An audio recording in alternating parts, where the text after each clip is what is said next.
Hello friends, आज हम three dimensional arrays की बात करेंगे। इन्हें हम 3D एरेज भी कहते हैं। 3D एरेज बेसिकली आपके 2D एरेज की एक्सटेंशन है। जैसे अब तक हम हमारे एग्जांपल में क्या ले रहे थे, हम कुछ स्टूडेंट्स के कुछ सब्जेक्ट्स के मार्क्स स्टोर कर रहे थे। जैसे मान लो हमारे 2 स्टूडेंट हैं और हमारे पास 3 सब्जेक्ट्स थे, लेकिन अब हमारी रिक्वायरमेंट ये है कि हमें कुछ सेक्शंस के, बेसिकली क्लास में क्या होते हैं, मल्टीपल सेक्शंस होते हैं। तो हम मान लेते हैं कि हमारी क्लास के 2 सेक्शन हैं, सेक्शन ए सेक्शन बी। हमें दोनों सेक्शन के कुछ स्टूडेंट के कुछ सब्जेक्ट्स के मार्क्स स्टोर करने हैं। तो हमारे कितने वेरिएबल हो गए, 3 वेरिएबल हो गए। एक सेक्शन ए और बी, 2 सेक्शन है हमारे, 3 हमारे पास सब्जेक्ट्स हैं और हमारे पास 2 स्टूडेंट्स हैं। तो हमारे पास 3 वेरिएबल्स हैं। तो हमें डेटा को स्टोर करने के लिए कितनी डायमेंशन चाहिएगी, 3 डायमेंशंस। तो ऐसी रिक्वायरमेंट के लिए हम 3 डायमेंशनल एरेज का यूज़ करते हैं। इसको जो डिक्लेयर करने का सिंटेक्स होता है सिमिलर टू 2D एरे ही होता है। 2D एरे में हम 2 डायमेंशन देते थे, यहाँ पर हम 3 डायमेंशन देंगे। जैसे यहाँ पर मैंने डिक्लेयर किया है इंट मार्क्स और 3 डायमेंशन दिए, 2 3 2। पहला जो डायमेंशन है वो आपका सेक्शंस को रिप्रेजेंट करता है कि मेरे 2 सेक्शंस हैं।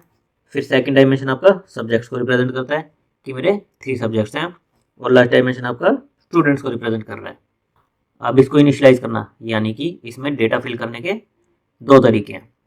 पहला तरीका तो क्या है, आप सिंपली नंबर्स लिख दो। आपके कितने नंबर्स आएंगे, 2 3 6 इंटू 12। आप 12 नंबर लाइन वाइज लिख दो।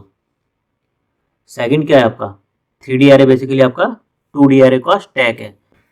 आप एक 2D एरे लो, एक दूसरा 2D एरे लो और दोनों को एक के ऊपर एक स्टैक कर दो। तो आपका क्या बन जाएगा, 3D एरे। जैसे हमारे यहाँ पर क्या था, सब्जेक्ट और स्टूडेंट को कंसिडर करूँ तो मेरे पास एक 3/2 का 2D एरे था, जिसको मैं ऐसे प्रेजेंट करता हूँ, ब्रैकेट ब्रैकेट क्लोज और बीच में 1D एरे वाली नोटेशन। तो मेरे पास 2 सेक्शन थे, सेक्शन ए सेक्शन बी। तो मैंने सेकंड सेक्शन का एक और 2D एरे लिया, ब्रैकेट स्टार्ट ब्रैकेट क्लोज और उसके बीच में मेरे 6 एलिमेंट्स। फिर दोनों 2D एरे को एक के बाद एक रख दिया। तो मेरा क्या बन गया, 3D एरे। और उसके लिए मैंने क्या किया, यहाँ पर स्टार्ट ब्रैकेट और एंड ब्रैकेट लगा दी। बेसिकली मेरे जितना डायमेंशन का एरे होगा उतनी ओपन ब्रैकेट्स होंगी और उतनी ही मेरी क्लोज ब्रैकेट्स होंगी। ये नोटेशन इसलिए लिखी, इससे आपको क्लियर रिप्रेजेंट हो रहा है कि आपके 2 2D एरे हैं 3/2 के साइज के। अदरवाइज आप सिंपली लिखना चाहो तो आप इस तरह से सिक्वेंशली भी नंबर्स को लिख सकते हो।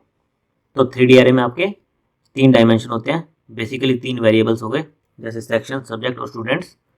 और आपका ये 2D एरे का कॉम्बिनेशन है, एक 2D एरे 2 एरे, फिर और भी हो, मान लो क्लास में मल्टीपल सेक्शन होते, third 2D array 4 2D array and so on. Now जैसे हमने 2D एरे में डिस्कस किया था कि आपकी मेमोरी कंटिन्यूअसली एलोकेट होती है। ये वाली जो रिप्रेजेंटेशन है ये केवल बेटर विजुअलाइजेशन के लिए है, लेकिन मेमोरी में कैसे एलोकेट होते हैं एलिमेंट्स, कंटिन्यूअस, कि एक के बाद एक एलोकेट होगा। जैसे अगर इस 3D एरे को हम मेमोरी में एलोकेट करेंगे तो सबसे पहले मेरा 73 स्टोर होगा। 73 मान लेते हैं हम 1000 मेमोरी एड्रेस पे स्टोर हुआ। फिर नेक्स्ट आपका 84 स्टोर होगा। हमारे कैसे चलते हैं, रो वाइज, पहले एक रो स्टोर होती है, फिर सेकंड रो, फिर थर्ड रो, फिर सेकंड 2D एरे का first row second row and third row. तो मेरा 1004 पे 84 स्टोर हुआ। 1004 पे क्यों, क्योंकि मेरा इंटीजर टाइप का 3D एरे है और इंटीजर कितना लेता है, 4 बाइट्स। फिर मेरा 58 स्टोर हुआ, फिर 90 स्टोर हुआ, फिर 87, फिर 60। तो मेरा फर्स्ट 2D एरे कंप्लीट हो गया। फिर मेरा नेक्स्ट 2D एरे आएगा, जिसमें पहला एलिमेंट क्या है, 70, फिर 80, फिर 50, फिर 90, फिर 80 एंड फिर 60। तो आपकी कंटिन्यूअस मेमोरी लोकेशन में आपके एरे एलिमेंट्स अलोकेट हो गए। तो जब भी हमें विजुअलाइज करना हो एरेज को तो हम किस प्रेजेंटेशन की बात करेंगे, इस वाली लॉजिकल, कि भाई ये मेरा 3D एरे है। लेकिन जब भी हम मेमोरी मैप की बात करेंगे तो हमेशा हमारे array elements continuous memory location में ही अलोकेट होंगे। अभी हम देख लेते हैं कि हमें एरे के किसी एलिमेंट को एक्सेस करना हो तो हम किस नोटेशन की हेल्प से कर सकते हैं। हम 2D एरे में किसी एलिमेंट को एक्सेस करने के लिए क्या देते थे, 2 डायमेंशन। बेसिकली हम लिखते थे मार्क्स ऑफ आई जे। आई जेथ एलिमेंट को एक्सेस करना हो, ith रो jth कॉलम को एक्सेस करना होता था तो हम लिखते थे मार्क्स ऑफ आई जे। यहाँ पर हमारे पास क्या है, 3 डायमेंशन है, तो हम लिखेंगे मार्क्स आई जे के। आई आपका रिप्रेजेंट करेगा फर्स्ट डायमेंशन, ये वाला डायमेंशन। जे आपका रिप्रेजेंट करेगा सेकंड डायमेंशन, ये वाला डायमेंशन। और के आपका रिप्रेजेंट करेगा थर्ड डायमेंशन, ये वाला डायमेंशन। और जैसे हमेशा सी में काउंटिंग किससे शुरू होती है, 0 से, तो यहाँ पर भी हमारी काउंटिंग 0 से शुरू होगी। तो जैसे अगर मुझे 90 को एक्सेस करना है, तो 90 मेरा कौन से में है, ये मेरा 0 2 डी एरिया, ये मेरा फर्स्ट 2 डी एरिया। तो मैं क्या लिखूंगा, फर्स्ट डायमेंशन तो मेरी क्या हो गई, मार्क्स 1, क्योंकि ये फर्स्ट 2 डी एरिया में है 90। फिर उसके बाद मेरा यहाँ से 0 1 2, मेरा रो नंबर कितना है 1, तो ये क्या आ गया 1। फिर मेरा इसमें कॉलम नंबर कितना है 0 1 1 है, तो मार्क्स 1 1 1 लिखूंगा तो मेरा 90 एक्सेस हो जाएगा। इसी तरह अगर मुझे ये वाला 60 एक्सेस करना होता तो उसके लिए मुझे क्या लिखना पड़ता, फर्स्ट डायमेंशन मेरी क्या है 0, मैं लिखता मार्क्स ऑफ 0, फिर सेकंड डायमेंशन 0 1 2, सेकंड डायमेंशन मेरी क्या हुई सेकंड रो, तो मैं लिखता 2 और इसमें कॉलम नंबर क्या है 1, मार्क्स 0 2 1। तो इससे मेरा 60 एलिमेंट एक्सेस हो जाता। किसी भी एलिमेंट को एक्सेस करने के लिए आपको 3 डायमेंशन देनी होंगी। नाउ जैसा हमने 2D एरे में डिस्कस किया था कि आप इस नोटेशन को पॉइंटर नोटेशन में भी कन्वर्ट कर सकते हो। कैसे, मार्क्स आई जे के, ये हमारी नॉर्मल नोटेशन है जिससे हम किसी भी एलिमेंट को एक्सेस कर सकते हैं। इसको हम ऐसे भी लिख सकते हैं, मार्क्स आई जे प्लस के और इसके ब्रैकेट के बाद value eight marks I J plus के। मार्क्स आई जे का हमें पता है कि हम ऐसे भी लिखते हैं, value at the rate marks I plus J. और मार्क्स आई को कैसे लिख सकते हैं, value at the rate marks plus I. तो ये जो चारों नोटेशन है आपकी, मार्क्स आई जे के, value at the rate marks I J plus के, और ये वाली नोटेशन, और लास्ट पूरी पॉइंटर नोटेशन, हम 1 बाय 1 एक्सपेंड करते जा रहे हैं। ये चारों नोटेशन आपकी इक्विवेलेंट है। आप कोई भी नोटेशन लिखेंगे तो आपका सेम ही एलिमेंट एक्सेस होगा। बट जनरली जब हम 3D एरे लिखते हैं तो हम ये वाली सिंपल नोटेशन मार्क्स आई जे के, इस नोटेशन का यूज़ करते हैं। नाउ अगर हमें 3D एरे को हमारे किसी फंक्शन में पास करना हो तो वो कैसे कर सकते हैं, वो देख लेते हैं। हमें पता है कि हम जब भी किसी एरे को किसी फंक्शन में पास करना चाहते हैं तो हमें बेसिकली 2 चीज़ों की रिक्वायरमेंट होती है, एक एरे का नाम और एक उसके डायमेंशंस की वैल्यू। बेसिकली कि उसके डायमेंशंस की वैल्यू क्या है। तो यहाँ पर मेरे 3D एरे में कितने डायमेंशंस है, 3 डायमेंशंस है, तो मुझे एरे का नेम और इन तीनों डायमेंशन की वैल्यू पास करनी पड़ेगी। बेसिकली मुझे क्या करना पड़ेगा, एरे का नेम, फर्स्ट डायमेंशन कितना है मेरा, सेकंड डायमेंशन कितना है, थर्ड डायमेंशन कितना है। जैसे अगर मुझे इस एरे को फंक्शन में पास करना हो, मेरे फंक्शन का नाम है प्रिंट, तो मुझे प्रिंट में ये एरे पास करना है। तो मैंने क्या दिया, एरे का नेम मार्क्स, फर्स्ट डायमेंशन क्या है मेरा 2, फिर सेकंड क्या है 3 एंड थर्ड डायमेंशन क्या है मेरा 2। तो मैंने ये तीनों वैल्यूज पास कर दी। और इसी तरह मेरे फंक्शन की डेफिनेशन मैंने कैसे कलेक्ट की है, एरे का नेम, पूरे जो स्टैंडर्ड हमारी नोटेशन होती है, इंटीजर टाइप का मेरा एरे है, एक एरे का नेम दे दिया और उसके जो भी डायमेंशन है वो दे दिए। और इन तीनों डायमेंशन जो मैंने पास की थी 2 3 2, वो मैंने 3 वेरिएबल में कलेक्ट कर ली। और इनका यूज़ करके मैं या तो लूप की हेल्प से इसके एलिमेंट को प्रिंट कर सकता हूँ, या मुझे जो भी टास्क परफॉर्म करना हो मैं वो परफॉर्म कर सकता हूँ। और जैसे हमने 1D और 2D एरे में डिस्कस किया था, एरे आपका हमेशा बाय रेफरेंस पास होता है, यानी कि आप जो भी इस फंक्शन के अंदर अपने एरे में मॉडिफिकेशन करोगे वो आपके मेन फंक्शन में भी रिफ्लेक्ट हो जाएगी। अभी हम 2 प्रोग्राम देख लेते हैं। फर्स्ट प्रोग्राम में हम क्या करेंगे, मेन में हमारे एरे के एलिमेंट्स को 1 बाय 1 प्रिंट करवाएंगे लूप्स की हेल्प से। और सेकंड प्रोग्राम में हम हमारे एरे को किसी फंक्शन में पास करेंगे और उस फंक्शन के अंदर हम एलिमेंट्स को प्रिंट करवाएंगे।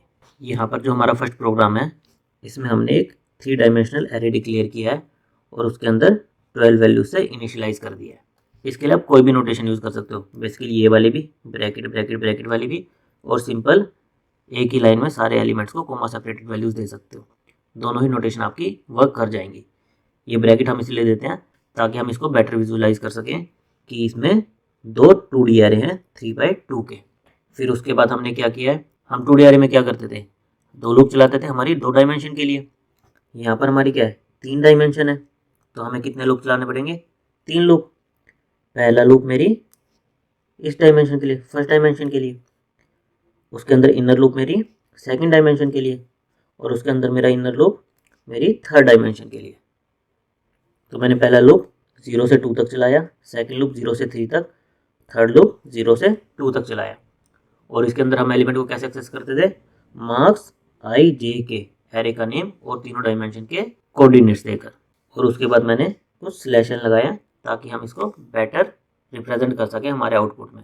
यानी कि जैसे हमने दिए हैं ये सारे मेरे अलग अलग लाइन में ही प्रिंट हो, इसके लिए मैंने /n का यूज़ किया है।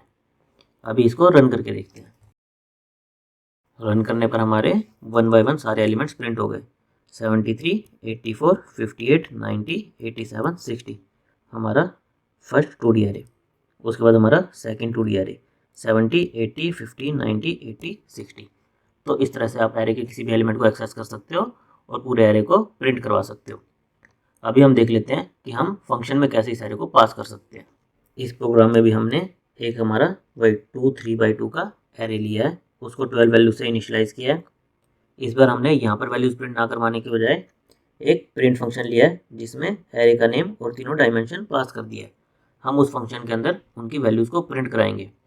एडिशनली हम उस फंक्शन के अंदर कोई एरे का एक एलिमेंट मॉडिफाई कर देंगे 1 to 1 और उसको बाद में यहाँ पर प्रिंट करा के देखेंगे। बेसिकली हम ये चेक करना चाह रहे हैं कि हमारा एरे बाय रेफरेंस पास हो रहा है या बाय वैल्यू पास हो रहा है। अभी हम प्रिंट की डेफिनेशन देख लेते हैं।